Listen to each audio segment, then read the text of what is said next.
Hey guys, so this is this is a project that I've been working on for a while. Um, this is an extra long Talibong that I've been working on. Basically, I bought the blade from one of the makers that I know.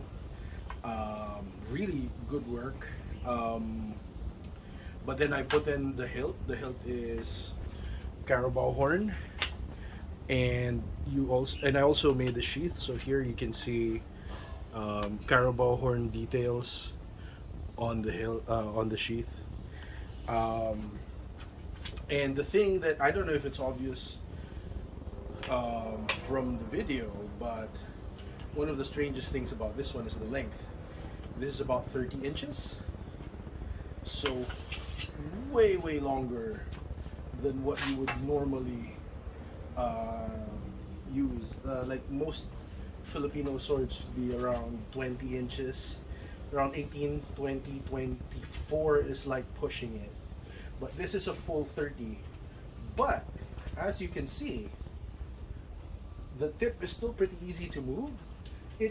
No way is this gonna be as fast as a shorter blade, but it is pretty fast, especially considering the size of this thing, right? So I was able to achieve that partially by I kind of reground the blade. I ground the spine, especially in the last 1/3 of the length. I ground the spine so that there'd be less material at the tip, so the balance would be at the back. The grinding is a little bit abrupt, but it achieves the balance that I like this balance where you can kind of keep the tip in front of you, right?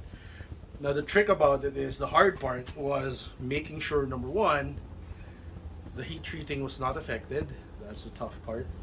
And number two, it had to be that there was no pressure point. Not like there was no part of this where there was too much flex compared to the, because okay, here's the cool thing. So this is a Aklanon style Talibong, right? The blade is Aklanon style, and the way Aklanon blades are able to achieve longer blades while keeping the weight low is because of the flex. Their blades actually flex, right?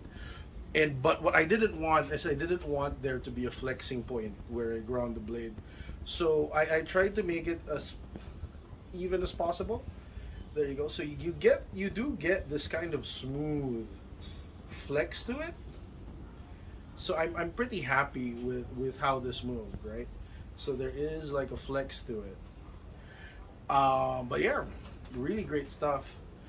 Oh, and just as a note, just to give you guys an idea of how long 30 inches is, this is a bokken that I own.